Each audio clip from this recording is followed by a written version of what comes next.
Bonjour à toutes et tous, vous écoutez First Print, votre podcast comics préféré pour un nouveau Super Friends pour mettre en avant les personnes qui font vivre la culture BD, la culture comics, la pop culture, la culture, qu'est-ce qu'il y a ? Oui, toute la culture, voilà, nous on aime bien ça, c'est ce qu'on kiffe sur First Print.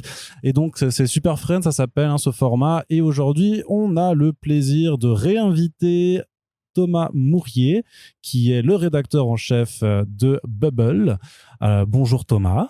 Bonjour et salut à toutes et à tous. Voilà, tu es un peu intimidé d'être là, bien entendu, puisque je t'ai mis la pression avant que tu viennes. Alors, il me faut faire quand même ce petit disclaimer, même si je l'avais déjà fait quand tu avais déjà participé dans un podcast, notamment quand on était partis ensemble à l'exposition à la Biennale du 9e art sur Will Eisner, il y a 2 ans déjà, maintenant. Ouais, 2 ans, je crois.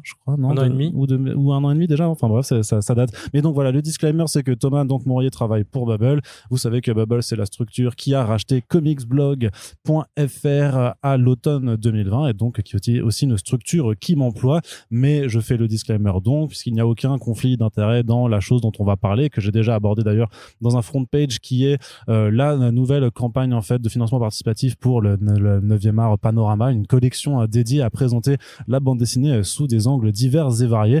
Voilà, c'est un projet qui m'intéresse tout naturellement parce que j'avais suivi aussi Thomas en tant que qu'auteur d'une anthologie du 9e art qui était sortie en 2020, et donc donc on va pouvoir parler un petit peu de bande dessinée, de pourquoi tu fais ce projet, de retracer un peu ton parcours et pourquoi a priori la bande dessinée t'as décidé de kiffer ça et d'en faire un petit peu ton métier, sachant que voilà, la campagne, moi je n'y ai là pour le coup, c'est pas comme Moundir où j'avais un peu participé dans le projet de très très très loin. J'avais invité Yohan Cavej notamment pour First Print pour soutenir. Là, c'est toi qui as monté le truc tout seul. Moi, j'ai rien du tout et je ne toucherai rien sur tout ce qui rentrera dans la campagne. Ceci étant dit, donc on peut commencer. Et Thomas, puisque c'est pas la première fois que tu viens, mais que c'est la première fois vraiment qu'on te reçoit comme invité, comme auteur, est-ce que tu peux me détailler ton parcours, parce que tu as été libraire, tu as été chez la Fnac, tu as été au Festival d'Angoulême aussi, donc tu as quand même déjà 13 casquettes sur ta tête, et puis ce qui fait super chaud, ça a l'air de suivre beaucoup, quoi. Ouais, c'est clair, disclaimer, j'ai Arnaud qui est à moitié nu devant moi. Il fallait que je le dise, sinon ça va me perturber pendant 1 heure. Merci de l'invitation. Moi, mon parcours, effectivement, j'ai toujours aimé la bande dessinée depuis que je suis gamin, j'ai toujours voulu en faire. Et j'ai poursuivi des études de lettres modernes avec une option métier du livre dans le but d'être libraire. C'était ma première passion. Et j'ai été libraire spécialisé bande dessinée dans une librairie indépendante, puis à la Fnac, donc dans un librairie, grosse machine. Pas très indépendante pour le coup. Non, j'ai changé, mais ça m'a ouvert des portes, ça m'a permis de faire pas mal de choses, parce qu'à l'époque où je suis rentré, la Fnac encourageait les libraires, faisait des formations pour les libraires et était partenaire du Festival d'Angoulême. Donc quelque chose qui va avoir une importance dans ma carrière, puisque du coup, grâce à la Fnac, je suis arrivé à Angoulême du coup comme libraire invité, et j'ai fait plusieurs éditions, et c'est là où je me suis fait remarquer par l'organisation d'Angoulême qui cherchait quelqu'un pour faire le community management et s'occuper du site internet. D'accord. Qu'est-ce que tu as fait pour te faire remarquer ? Tu dansais sur les tables ? Exactement. Du coup, j'ai une grande carrière de danseur sur table. Non, en fait, sur Fnac.com, j'avais fini par écrire des chroniques, des coups de cœur, des interviews pour Fnac.com. Donc, c'est-à-dire que j'étais toujours en magasin libraire, mais une fois par semaine, j'allais écrire pour le site au siège de la Fnac. Et en fait, ils éditaient des petits magazines. On a fait des guides BD qui étaient distribués dans les Fnac, qui avaient assez marqué le public à l'époque. Et donc, du coup, voilà, quand ils avaient cherché quelqu'un, j'avais passé mon CV et puis ils m'avaient déjà vu. Donc, ça s'était bien passé. Et du coup, je suis arrivé au Festival d'Angoulême, et où j'y ai bossé 6 ans. Et du coup, j'ai fait pas mal de choses. Je suis rentré donc pour m'occuper du site internet et du community management. J'ai fait tous les réseaux sociaux. J'ai écrit des centaines et des centaines d'articles pour le site, pour nourrir le site. Et après, j'ai fait d'autres fonctions comme modérateur de conférences. J'ai pu interviewer Junji Ito, par exemple. J'ai été commissaire d'expo, donc j'ai conçu et organisé l'expo Last Man avec toute l'équipe de Last Man. Ça flex. Je rappelle que moi j'ai interviewé Karen Berger, voilà. Pardon, je fais pas ça pour ça. Du coup, c'est juste pour détailler. T'as le droit, mais il faut flexer. Junji Ito, Last Man, ça va, on est bien. Ouais, voilà, du coup, c'était assez cool. J'ai fait aussi partie du comité de sélection des prix, donc pour présélectionner les prix pendant 3 ans. Donc voilà, j'ai fait tout un tas de trucs au Festival d'Angoulême et c'était génial. C'était vraiment une trop bonne période de ma carrière. Et pourtant, t'as pas continué. non, parce que du coup, j'ai rencontré Nicolas Dévé qui montait Bubble. Donc, il est arrivé à Angoulême en présentant son application, parce qu'à l'époque, c'était qu'une application, et il voulait prendre un stand à Angoulême. On a bien sympathisé. Et on s'est revus pendant plusieurs années où on a échangé. J'ai commencé à collaborer avec lui en freelance pour lui faire des articles, pour parler de bande dessinée sur Bubble, en fait, pour la partie édito. Et puis, un jour, il m'a proposé de passer à plein temps en disant qu'il allait me proposer vraiment de vraiment booster la partie édito et de faire une vraie rédaction. Et ça m'intéressait puisque à Angoulême, j'avais fait beaucoup d'articles, mais ils étaient pas signés. Et puis, j'avais pas vraiment la liberté que j'ai maintenant chez Bubble en tant que rédac chef.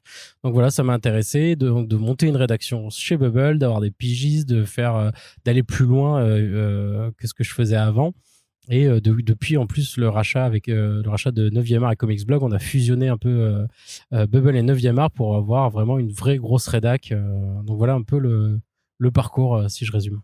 D'accord, et donc c'était en 2020 que tu avais sorti une première anthologie du 9e art. Est-ce que tu peux me dire un peu pourquoi tu avais voulu te lancer dans ce projet? Parce que techniquement, on est d'accord pour dire que des bouquins sur la bande dessinée, il y en a plein. Il y en a partout. Tu peux pas sortir de chez toi sans que, paf, tu tombes sur un bouquin sur la bande dessinée. Eh ben, c'est exact, mais il n'en existait pas comme moi je voulais le faire. Alors c'est marrant parce qu'au début j'avais vendu le projet à Nicolas comme étant un anti-guide. C'était le nom c'était le nom de code du projet pendant très très longtemps. C'est-à-dire que quand tu lis, tu comprends rien. Ben non, mais justement je voulais que ça soit pas un guide, pas un dictionnaire, pas faire un truc chronologique, pas un truc pas comme tous les livres justement que je possède, que je lis. Dès qu'il y en a un qui sort, je l'achète parce que je suis complètement gaga de ce genre de littérature. Mais du coup, je voulais pas faire ça et je voulais que ça soit un truc hyper accessible en disant, mon but, c'était que les gens, en le lisant, ils puissent aller plus loin. C'est-à-dire, voilà, ils vont apprendre, je leur file des clés et ils disent, ah, ok, maintenant que je connais cet auteur, je peux aller voir là. Maintenant que je connais ce courant, je peux aller chercher là. Maintenant que j'ai découvert ce truc-là, je peux aller là. Et c'est pour ça que j'avais mixé des trucs très classiques, des trucs très underground. J'avais fait une espèce de panel un peu comme ça.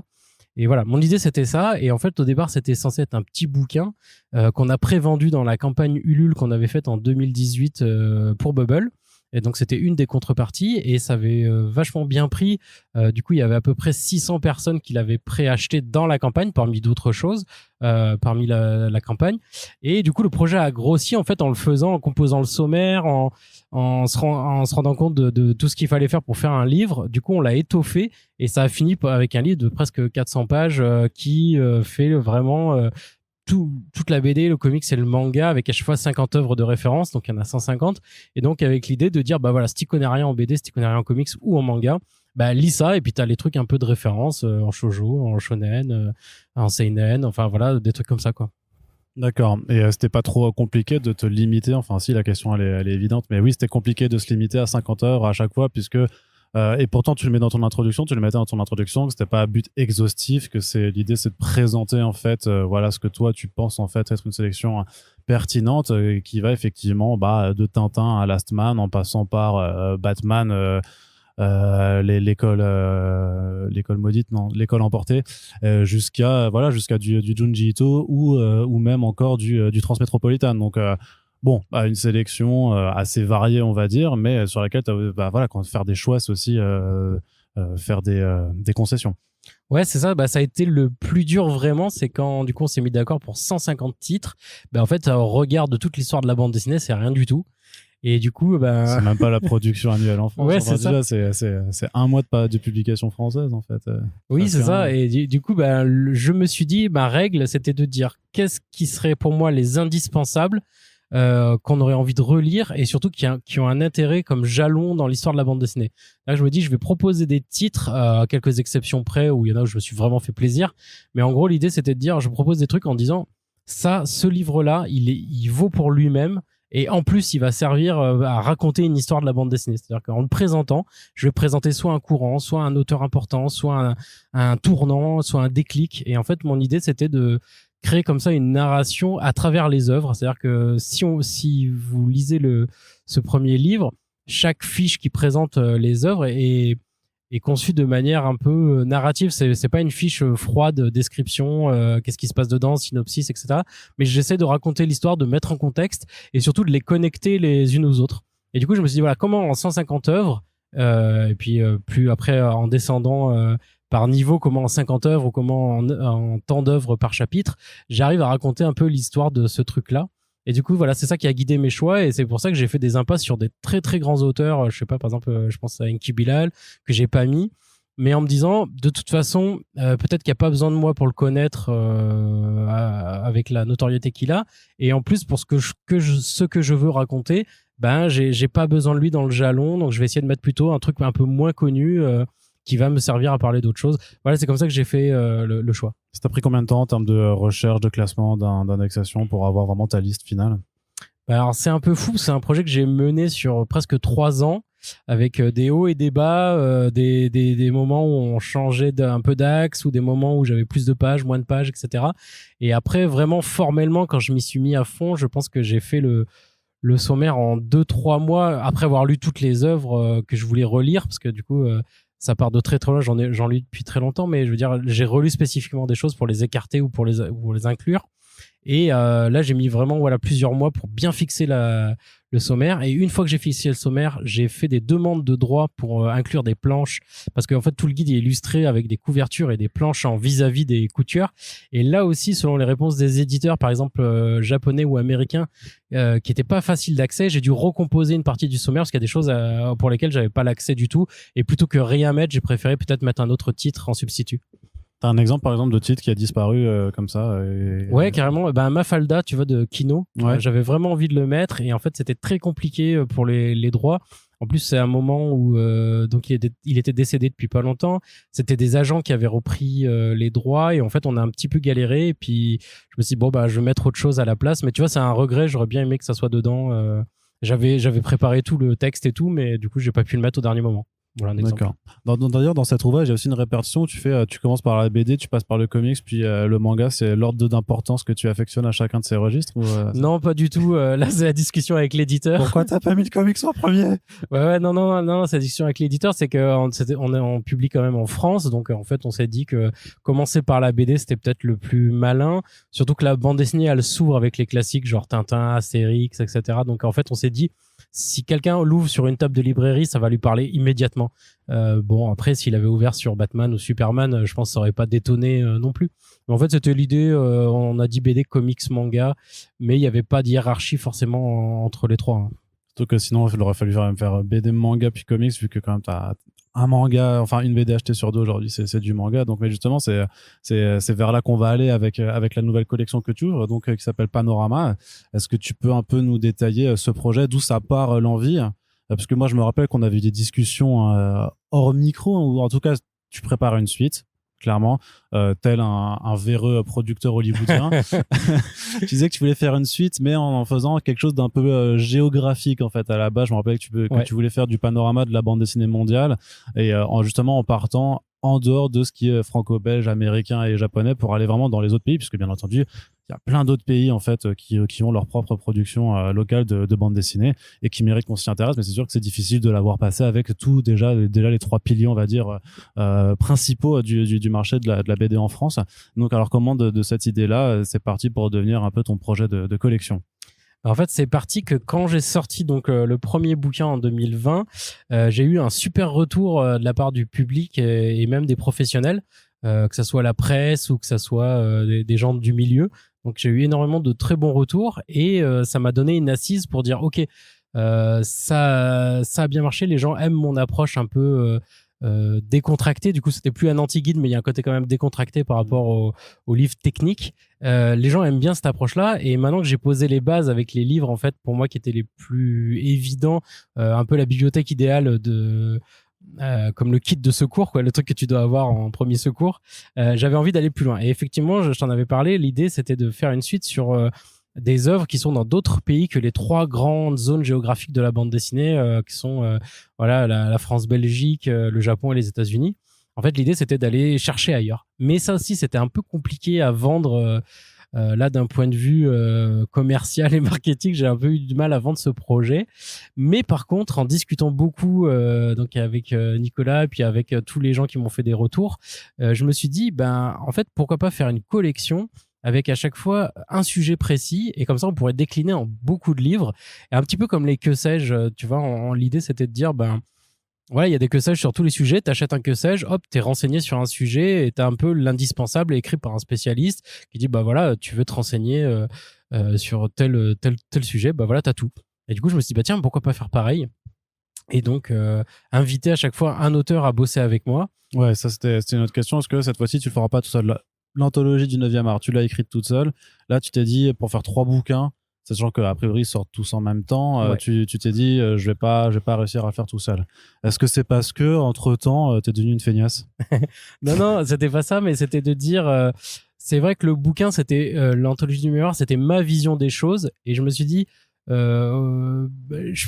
ok, j'ai un point de vue, j'ai des connaissances, etc., mais j'avais envie de les confronter à d'autres gens.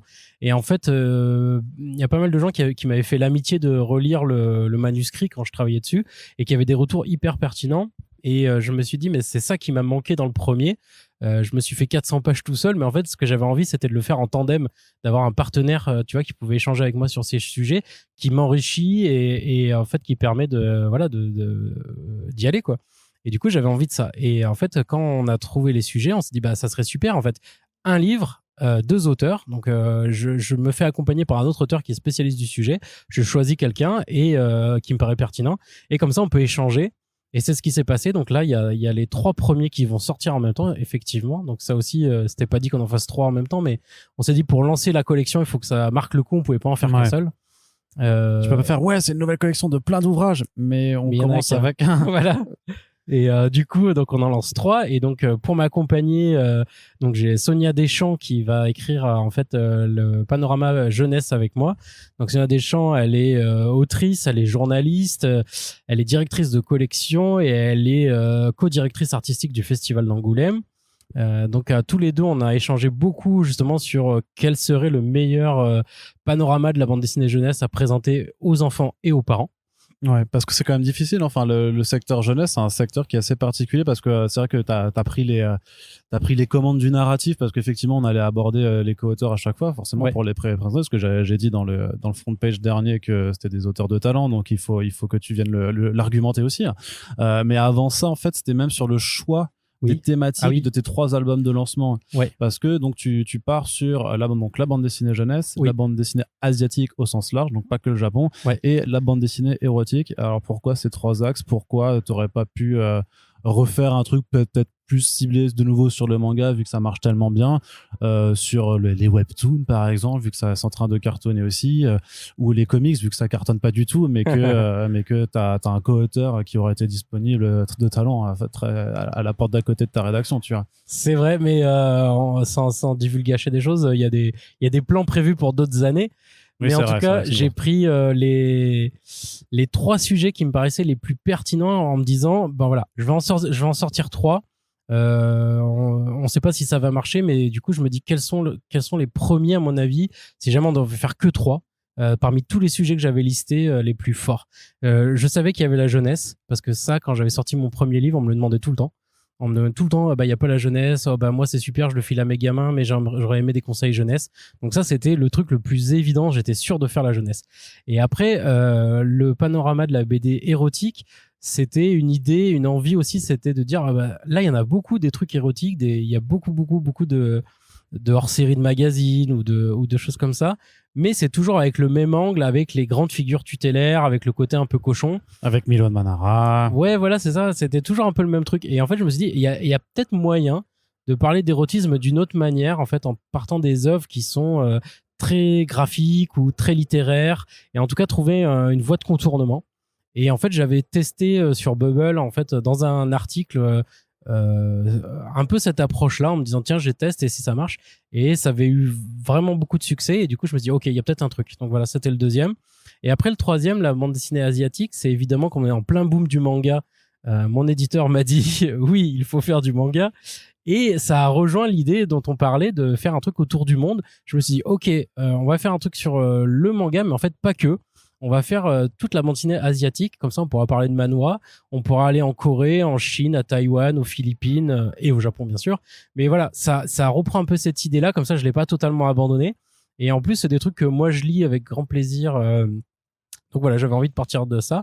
Et donc avec mon co-auteur, dont on va détailler tous les co-auteurs, mais il avait vraiment envie de ça aussi. Et en plus, on s'est mis une contrainte pour celui-là, c'était de faire que des one-shots. Parce qu'en fait, dans le manga, c'est la série vraiment qui est le truc roi. Et en fait, on s'est dit, bah tiens, on va faire des one-shots comme ça. Tous les gens qui vont tester ça, et ben voilà, ils ont un titre, un livre, exactement comme en BD. C'est peut-être plus simple. Et comme ça, nous, ça nous permet d'aller chercher des titres qu'on serait pas allé chercher plus facilement. Parce que vous visez combien d'ouvrages à chaque fois pour les 3 ouvrages? Alors, il y a 150 de nouveau? Ah non, il y a 50 titres par panorama. Donc l'idée là, c'est des livres un peu plus petits. Justement, comme je disais, la collection des Kesages, c'est de faire de petits livres. Donc c'est des 136 pages au lieu de 380 et quelques. Et donc avec seulement 50 titres au lieu de 150. Mais du coup, ce qui est bien, c'est que l'addition fera qu'au final, ça fera beaucoup plus de titres. Donc là, on en sort 150 finalement avec les 3 livres. Donc c'est ça l'idée en fait. D'accord. Bon, on en revient du coup au premier titre, donc sur la BD jeunesse, qui est quand même une catégorie assez compliquée, non, à bien délimiter. Ouais, en fait, le plus dur dans la BD jeunesse, ce qu'on a vu avec Sonia, c'est de savoir à quel âge vraiment ça s'adresse. Parce qu'en fait, c'est un genre qui est extrêmement vivace. En fait, les éditeurs produisent beaucoup de BD jeunesse. Mais c'est pareil en manga et en comics, il y a beaucoup de trucs. Par contre, les éditeurs se mouillent pas tellement sur l'âge conseillé. Et ça, en fait, c'est le plus dur. C'est quand tu lis beaucoup, c'est de dire, bon, ok, à partir de quel âge c'est intéressant, à partir de quel âge c'est possible de le lire, et de mixer les deux pour trouver le truc le plus idéal. Et après, on a composé notre sommaire comme ça en partant des premières lectures. Donc, on a des choses pour que les enfants ils lisent tout seuls, ou que les parents les accompagnent en termes de première lecture. Et ça va jusqu'aux ados avec des trucs très adultes, voire des trucs qui sont un peu border, en disant, bah ouais, on prend pas les ados pour des idiots. C'est fait pour eux, on va pas les protéger non plus, on mettra des petits disclaimers et tout ce qu'il faut pour les parents, mais du coup on essaye de dire nous on veut vraiment que le lecteur, c'est-à-dire l'enfant, le jeune, il en est pour son argent, quoi. Il lit ça et il trouve vraiment le truc qui lui plaît, et pas un faux conseil de genre ah oui ça c'est bien pour son âge, mais en fait c'est un peu mou et tout le monde s'en fout. C'est-à-dire que tu as introduit aussi la catégorie un peu bâtard du young adult. Voilà, c'est ça. Donc il va y avoir tout un chapitre sur ça, ouais. D'accord. Mais alors là aussi, pareil, c'est la sélection, parce que tu laisses quand même, justement, tu disais que l'idée, c'est de confronter des points de vue. Est-ce que malgré tout, avec Sonia, mais aussi avec tes 2 autres auteurs, tu fais le tyran et tu dis quand même à la fin, c'est moi qui choisis les titres quand même? Non, pas du tout. On a bien bossé ensemble. Et d'ailleurs, c'est de tout le projet, c'est quasiment le plus long. C'est même plus long que l'écriture. C'est vraiment toute la partie. On a lu des centaines d'œuvres et on s'est mis d'accord sur 50. Et là, on a bataillé vraiment. Chacun, on a défendu notre truc pour qu'il y ait ce titre et pas ce titre, ou ce titre à la place de celui-là. Et du coup, vraiment, ouais, ça a été le plus dur. C'était de dire, OK, c'est quoi les 50? C'est quoi la réduction pour arriver aux 50 les meilleurs? Et surtout, il faut que ça soit les meilleurs dans chaque catégorie, parce qu'on a fait des catégories qui correspondent à des parties ou à des chapitres, et de dire voilà, quand le lecteur va trouver ça, ben il faut vraiment qu'ils disent ah oui, ok, ils ont pris ça, mais il y a vraiment une vraie raison. Donc c'est là où c'était le plus dur. Donc il y a pas eu de côté tyrannique, mais il y a eu beaucoup de batailles, ouais. Et d'un point de vue répartition, vous partagez ensuite les textes à 50-50? Ouais, c'est ça, on fait 25 titres chacun. Avec chaque truc qui sera signé alors? Ouais, comme dans les journaux, on mettra nos initiales, comme ça on saura le rédacteur de chaque partie. D'accord, et donc avec iconographie également que vous allez devoir récupérer auprès de tous les éditeurs. Ça, c'est une formule maintenant qui, a priori, j'imagine que les gens qui t'ont déjà suivi dans la première anthologie te font confiance et te laisseront accéder plus facilement à ça, ou est-ce qu'il y a il faut encore batailler pour récupérer des couvertures et des pages intérieures? Eh ben, il y a les deux, figure-toi, ouais, donc on fait exactement pareil, on met une planche et une couverture en regard du coup de cœur. Et en fait, grâce au premier livre, en fait, il y a plein d'éditeurs qui nous font confiance et qui nous ont dit ah oui, pas de souci, vous avez fait un beau boulot, on vous file les droits très facilement. Et après, le plus dur, par contre, c'est toujours en Asie d'obtenir les droits, par exemple, des ayants droit japonais ou des éditeurs.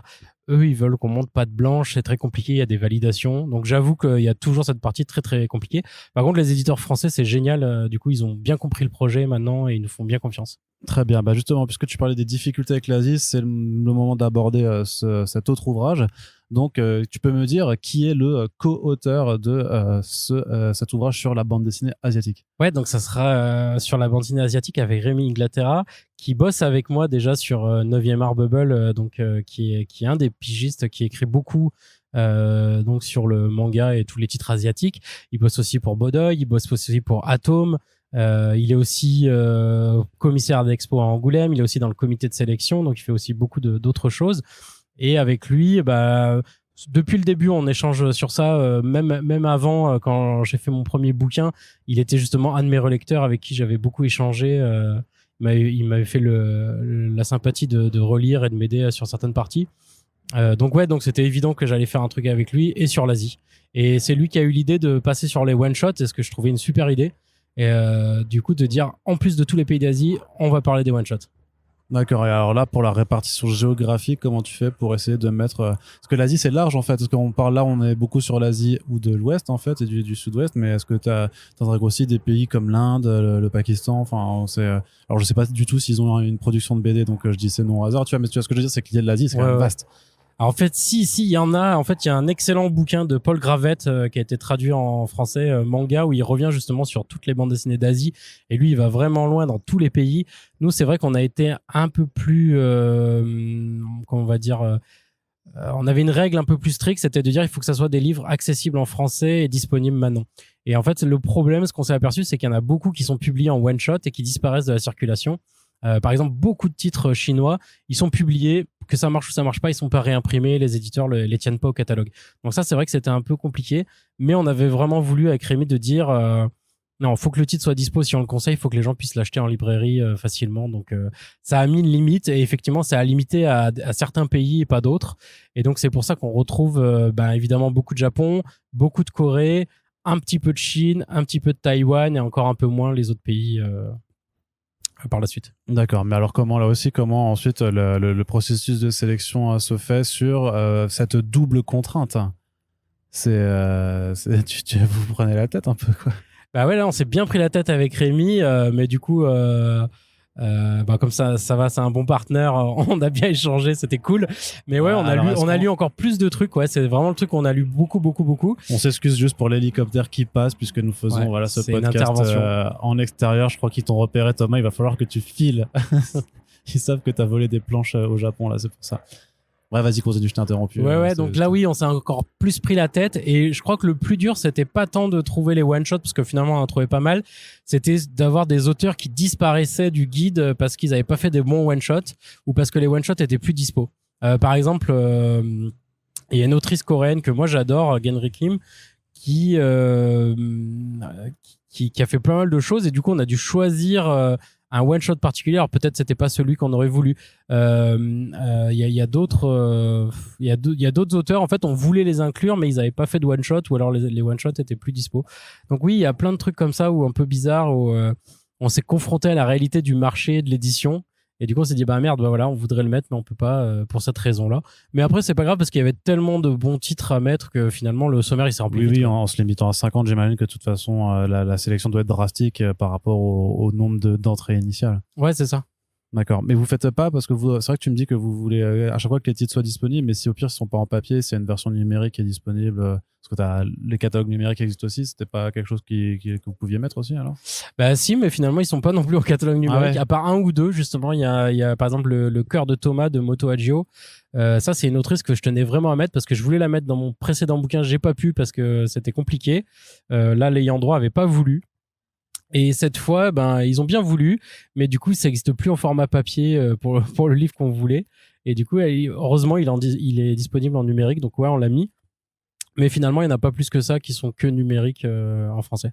Est-ce que tu comptes dévoiler les œuvres présentes dans les bouquins, ou une partie au cours de la campagne pour inciter, ou est-ce que tu penses que c'est quelque chose qui doit rester secret? Parce que après, parce que tu peux avoir des retours aussi en disant moi j'aurais mis ça, moi j'aurais mis ça. Ouais, c'est ça. Je pense que le mieux c'est de le garder pour le jour de la sortie, parce qu'en fait ça crée un peu la surprise.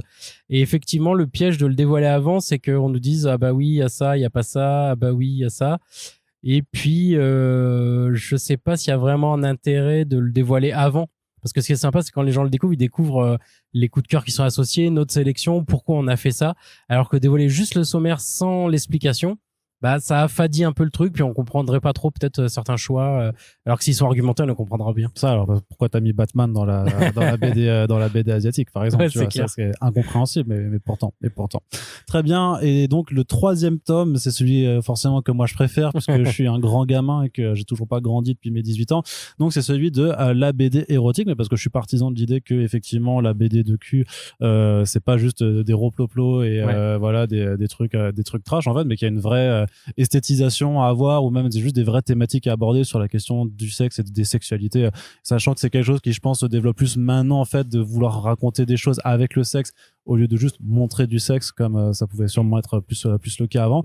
Mais là, par contre, ouais, on est sur un terrain glissant quand même, non? Ouais, alors du coup, pour celui-là, j'ai proposé à Vincent Brunner, qui est journaliste BD et musique chez Les Inrocks ou chez Libé, qui fait des trucs aussi chez Arte. Il écrit aussi des bouquins sur la musique.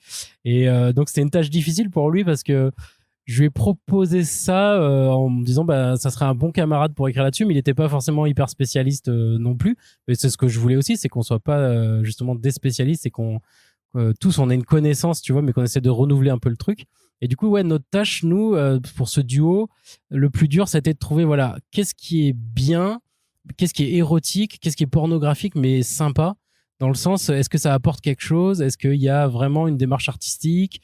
Est-ce que c'est pas juste de la consommation voyeuriste? Tu vois, est-ce que c'est pas ce truc-là? Donc ça, notre tâche, ça a été vraiment de faire ça. Là, dans la sélection, il y avait une présélection en disant, OK, il y a les figures tutélaires, voilà, les Manara, les Serpiri, les trucs comme ça. Mais vraiment, est-ce qu'on veut ça pour notre guide? Et de toute façon, ça a déjà été fait beaucoup. Voilà, il y a déjà des guides de la bande dessinée. Voilà, c'est ça. De toute façon, mais même par rapport, c'est peut-être la question la plus tricky, que tu voulais pas une sensibilité féminine pour avoir ce genre de regard quand même sur ce type de BD aussi, hein. Tu veux dire en tant qu'autrice Ouais. qui bosse avec moi?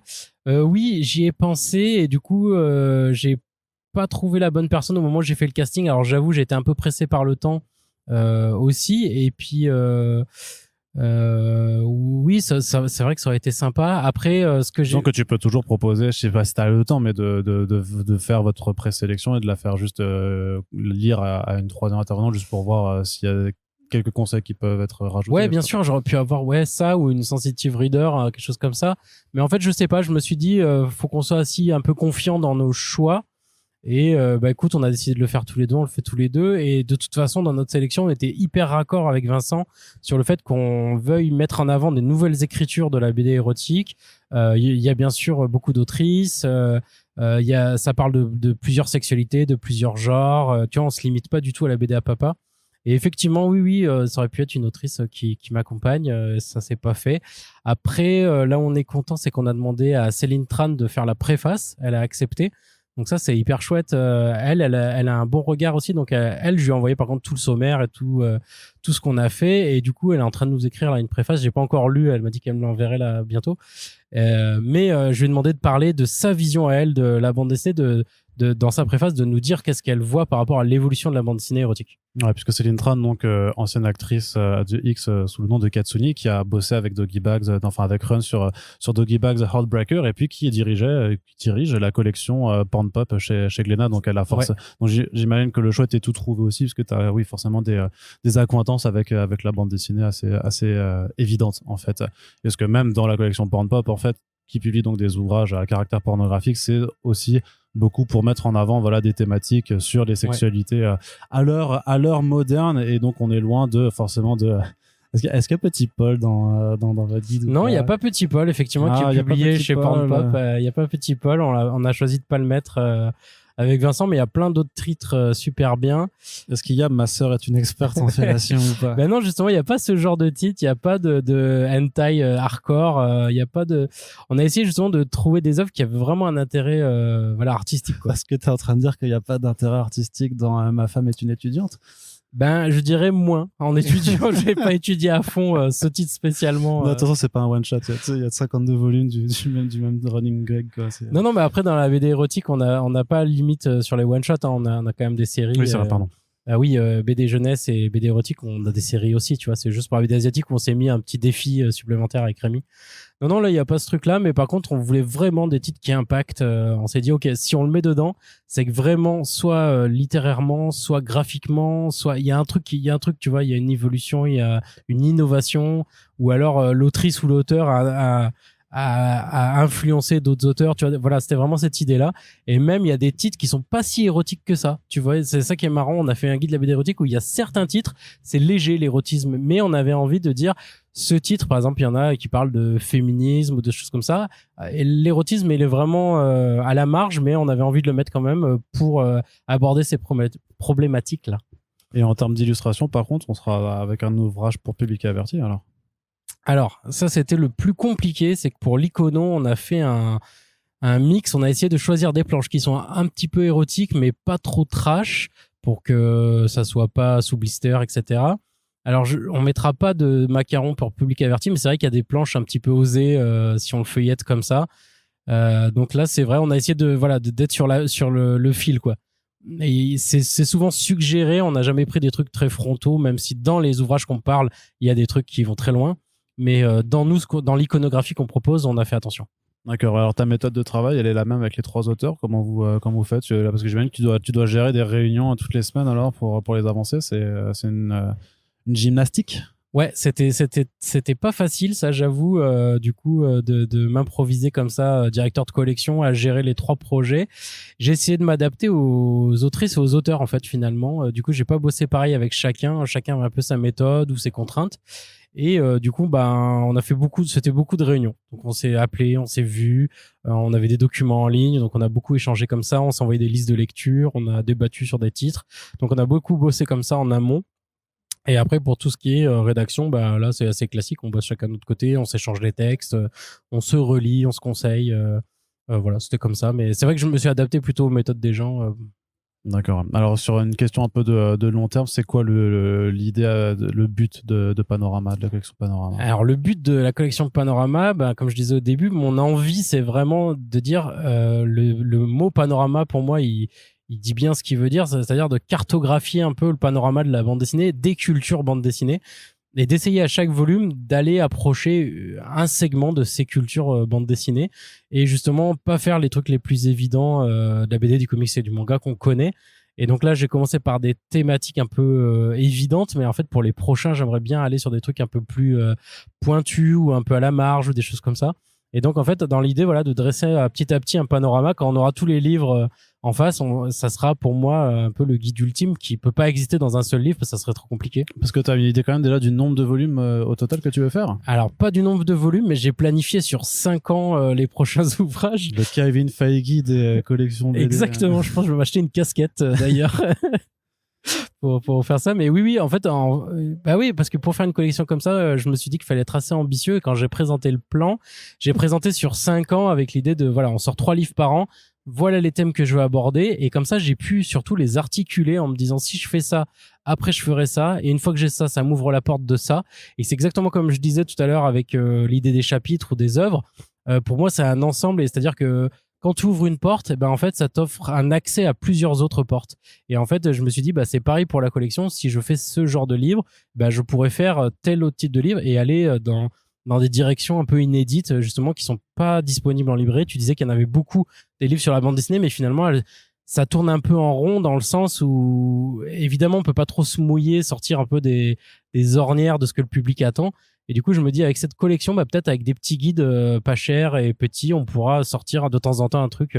Alors, bien sûr, il y aura des trucs hyper évidents dans les prochains guides. Il y aura des thématiques, on les verra venir. Mais il y en a d'autres où je me dis, tiens, voilà, pour une thématique érotique, on aura une thématique hyper pointue qui va arriver, etc. Donc voilà, c'est un peu ça le plan. Et du coup, ce qui a permis aussi de faire un plan comme ça, de partir avec la maquettiste sur toutes les couvertures. Donc il y a un jeu de couleurs sur les couvertures avec les personnages et en fait d'essayer de faire un truc cohérent, c'est-à-dire que les couleurs elles sont pensées pour se répondre, pour que ça fasse un vrai effet collection et dire voilà, si ces 3 premiers titres marchent, on en fera d'autres et tout a été un peu pensé pour que ça soit logique et pas rajouté après en disant ah merde tiens on va rajouter parce que ça a marché quoi.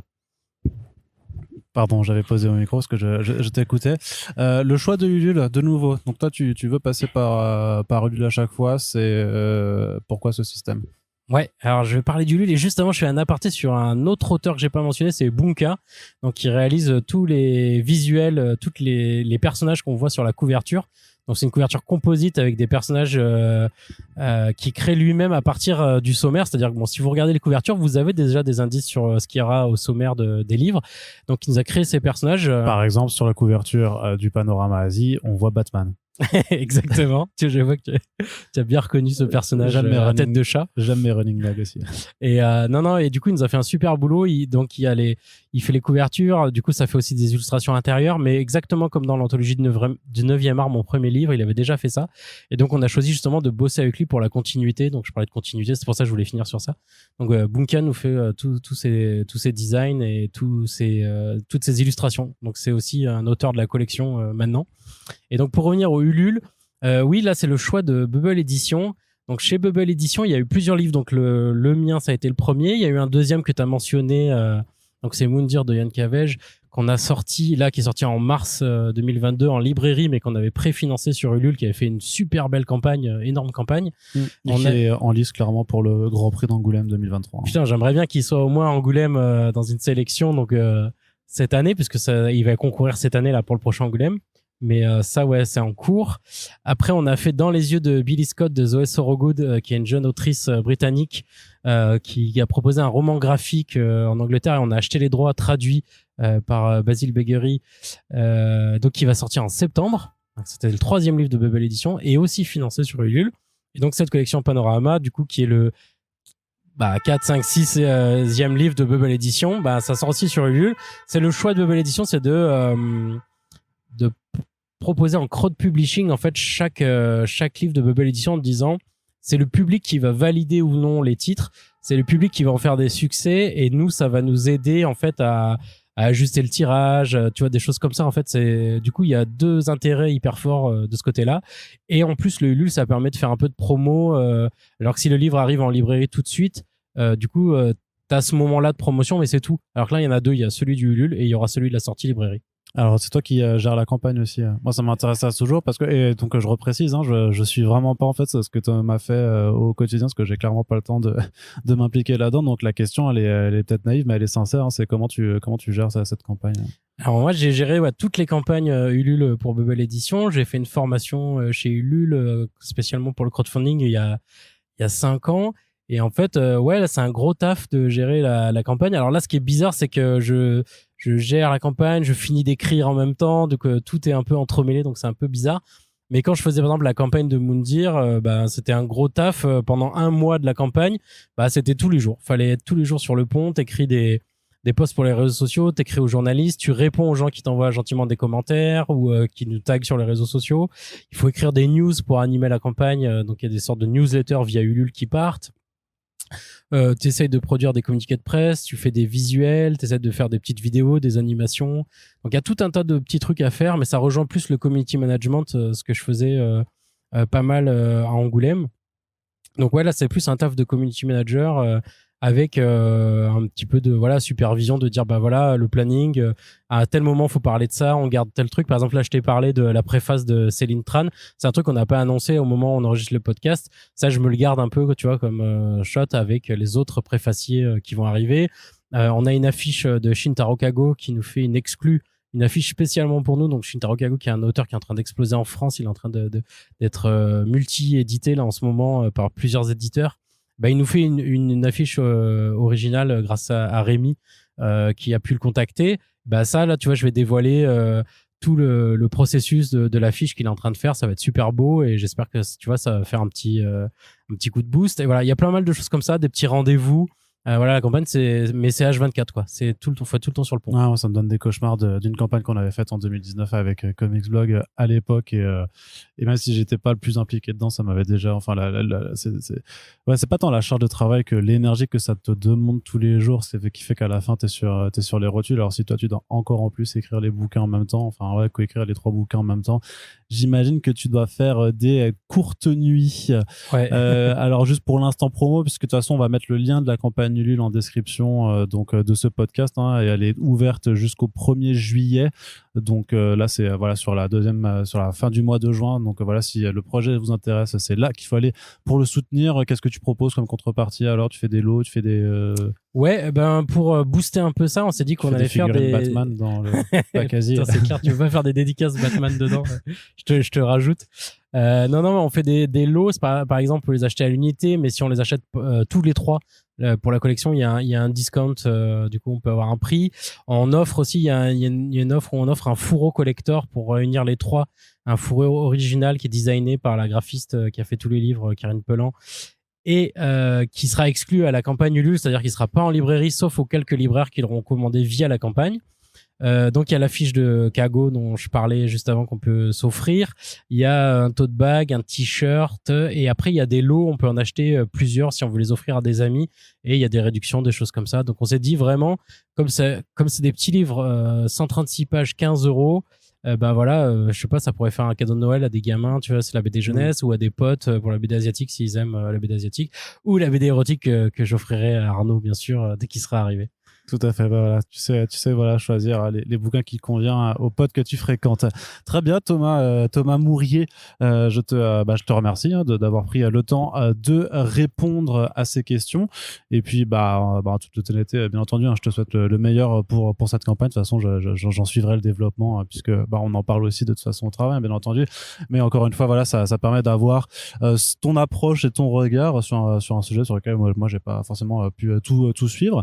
Donc, en tout cas, si vous êtes curieux comme nous sur First Print, parce que si on fait aussi ce podcast, c'est parce que vous le savez, on le dit très régulièrement, ce qui nous anime toujours, c'est d'être curieux, d'aller regarder un petit peu tout ce qui se fait dans la bande dessinée. Alors les comics particulièrement, mais pas que. Vous voyez très bien qu'on s'intéresse à d'autres formes de bande dessinée au gré de nos super friends. Et donc si le projet Panorama, la collection Panorama vous intéresse, vous pouvez aller soutenir directement sur Ulule pour permettre au projet de voir le jour. Et wink wink, peut-être que si un jour ils font, je sais pas, un panorama sur la bande dessinée indépendante américaine, je sais pas, ce sera peut-être l'occasion de ramener des gens, peut-être que vous connaissez, voilà, peut-être que vous écoutez toutes les semaines dans un podcast, je sais pas. Donc voilà, donnez-moi du boulot aussi, c'est tout ce que je veux dire. Écoute, c'est dans le plan à 5 ans. Le conflit d'intérêt est total là-dessus. Non, mais bien entendu, voilà, vous pouvez aller soutenir et surtout partager le podcast pour faire découvrir le projet, pour faire découvrir nos émissions et pour soutenir simplement notre travail si vous l'appréciez. Thomas, je te dis à une prochaine et puis on se retrouve toutes et tous pour le prochain épisode. Salut. Merci Arnaud et salut à Corentin et salut à toutes les auditrices et auditeurs. Salut.